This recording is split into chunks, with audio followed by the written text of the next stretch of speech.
ایک بادشاہ کے دربار میں ایک اجنبی نوکری کی طلب لیے حاضر ہوا۔ قابلیت پوچھی گئی، کہا سیاسی ہوں۔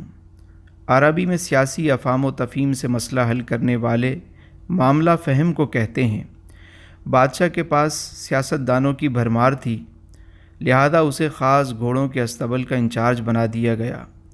چند دنوں بعد بادشاہ نے اس سے اپنے سب سے مہنگے اور عزیز گھوڑے کے متعلق دریافت کیا۔ اس نے کہا نسلی نہیں ہے۔ بادشاہ کو تعجب ہوا اور اس نے جنگل سے سائس کو بلا کر دریافت کیا۔ اس نے بتایا گھوڑا نسلی ہے، لیکن اس کی پیدائش پر اس کی ماں مر گئی تھی۔ ایک گائے کا دودھ پی کر اس کے ساتھ پلا بڑھا ہے۔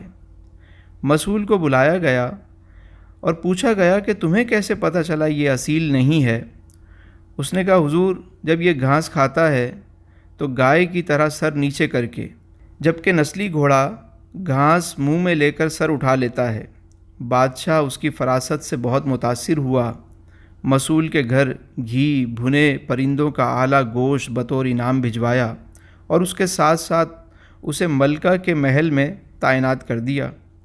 چند دنوں بعد بادشاہ نے مصاحب سے بیگم کے بارے میں رائے مانگی تو اس نے کہا طور اور اطوار تو ملکہ جیسے ہیں، لیکن شہزادی نہیں ہے۔ بادشاہ کے پیروں تلے سے زمین نکل گئی، حواس بحال کیے، ساس کو بلا بھیجا، معاملہ اس کے گوش گزار کیا۔ اس نے کہا حقیقت یہ ہے کہ تمہارے باپ نے میرے خاوند سے ہماری بیٹی کی پیدائش پر ہی رشتہ مانگ لیا تھا، لیکن ہماری بیٹی 6 ماہ بعد ہی فوت ہو گئی تھی۔ چنانچہ ہم نے تمہاری بادشاہت سے قریبی تعلقات قائم کرنے کے لیے کسی کی بچی کو ایڈاپٹ کیا تھا۔ بادشاہ نے مصاحب سے دریافت کیا کہ تم کو کیسے معلوم ہوا؟ اس نے کہا کہ اس کا خادموں کے ساتھ سلوک جاہلوں سے بدتر ہے۔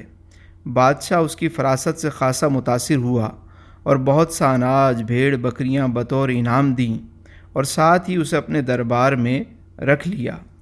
کچھ وقت گزرا، مصاحب کو بلایا اور اپنے بارے میں دریافت کیا۔